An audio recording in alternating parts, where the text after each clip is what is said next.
See, I don't know about you, but I personally am very excited for this coming Friday because the second season of Shadow and Bone is finally coming out on Netflix and I cannot wait to watch it. I have recently been doing my rewatch of season 1 to get myself all up to date and excited for it, and I am now officially pumped. So I figured I would take this excitement and make you guys a little how-to video of everything that you need to know about the Grishaverse. So in today's video, I'm going to be answering questions like, what is the Grishaverse? What are each of the series about? How do all of the books connect? What order should I read them in? And other frequently asked questions like that. So with that said, let's just jump straight into it.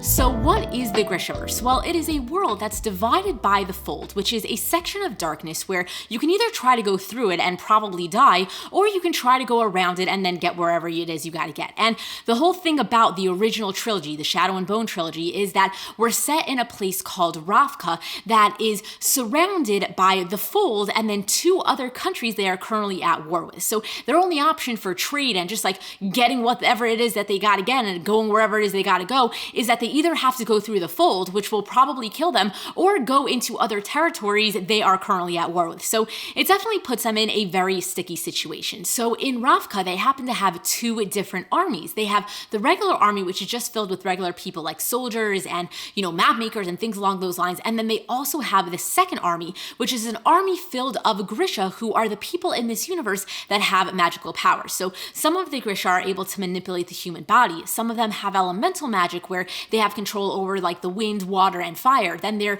are other Grisha who have control over materials like steel and chemicals and things like that. And then there's also the Darkling, who is considered a shadow summoner. He's the only one of his kind, and he basically has control over the darkness. And then there's Alina, who at the beginning of the Shadow and Bone trilogy, you find out is actually a sun summoner who, opposite to the Darkling, has control over the light. And so in all of the books in this universe, you are going to find things like politics, war, magic, romances, action, adventure, things along those lines. Very classic young adult fantasy universe. So with that said, let's get into our second question, which is what is each series about and how do they connect?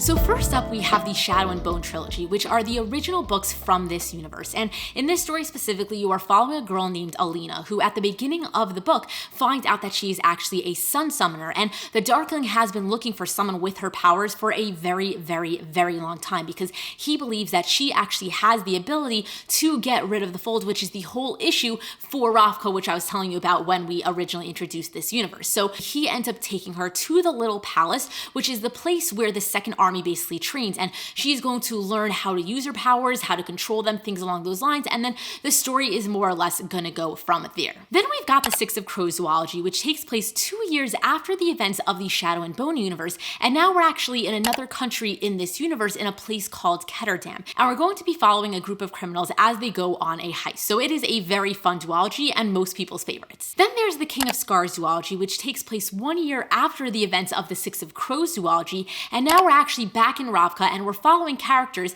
that we originally met from the original 2 series, Shadow and Bone and Six of Crows. Then you've got the Lives of Saints, which is a collection of short stories about the lives of saints. Pretty self-explanatory, but saints are just like gods and goddesses from this universe, so it's kind of like a short story book just to give like the world more texture, kind of make it feel more real, if that makes sense. And then something very cool about this book is that it's actually mentioned in the original trilogy. Like at one point, Alina was gifted a copy of this book because it's a real thing in this universe, and you actually get to see a cameo of it in the TV show. So it's just something that like, if you know, you know, but it's very cool. And then the last book in this universe is the Language of Thorns, which I actually do own a copy of, so I wanted to show it to you because I happen to think it's one of the prettiest books that I own. But this is basically a collection of short stories, kind of like fairy tales that would have been told to the children of Ravka if this universe was actually real. So again, it's kind of just like a bonus thing, kind of just adds texture to the universe, makes it feel more real, but happens to be, it's a very cute little book. Like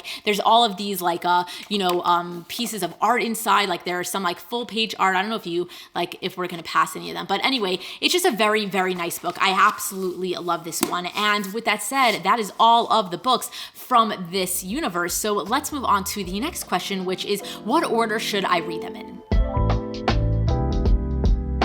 So this is actually a very easy question to answer, because if you were planning to read every book from this universe, then I do recommend reading it in release order, which also happens to be chronological order, which is what I'm always a fan of reading it. You ever ask me, I always say go in whichever way it actually happened in the actual universe. So that way would be to first read all 3 books in the Shadow and Bone universe, then jump to the Six of Crows duology, and then jump to King of Scars. And then you can read those 2 side books literally whenever you want, because they are just add-ons to the universe.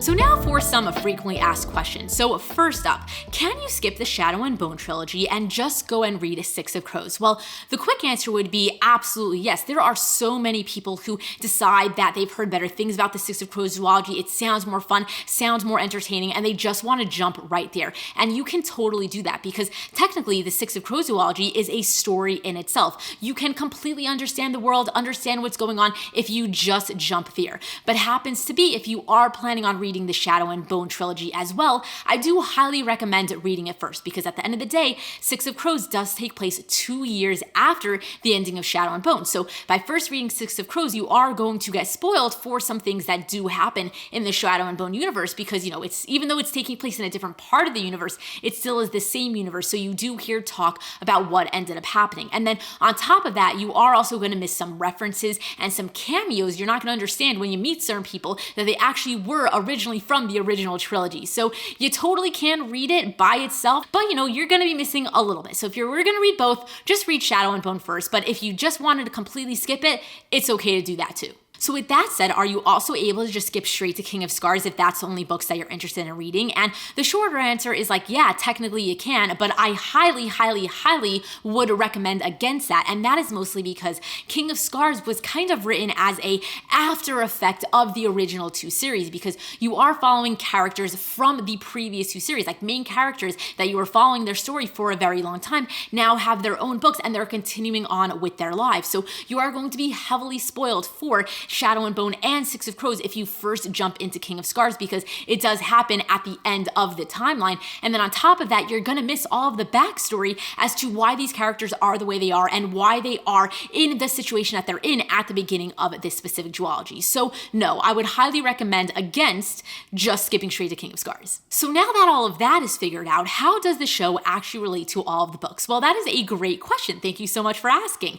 In the show, you are actually following the first book from the Shadow and Bone trilogy, as well as a prequel story to the Six of Crows duology. So because Six of Crows really does take place 2 years after the events of the Shadow and Bone trilogy, you are basically following them in something that technically could have happened before their books actually start. So you get to meet all of the characters, you really get the feel for what the Six of Crows characters are like, but it is a completely other story than what actually happens in the Six of Crows duology itself. And so with that said, do I need to read the books before I actually watch the TV show? So the short answer to that is no, you don't have to, but if you were gonna ask me, I would be like, yeah, definitely read the books, because I really enjoyed the books. And even though I do think that, you know, the adaptation in itself happens to be a really good adaptation, I think they did a great job. I always think that the books are better. So I always am a stickler for read the books and then get to enjoy the adaptation. But everybody likes to do whatever they want to do, so do whatever makes you happy. But if you did want to read the books, then hopefully I answered all of the questions that you might have had before getting involved in the universe. So with that said, that is everything that I got for you for today's video. So I really, really do hope that I answered all of your questions. I really can't think of anything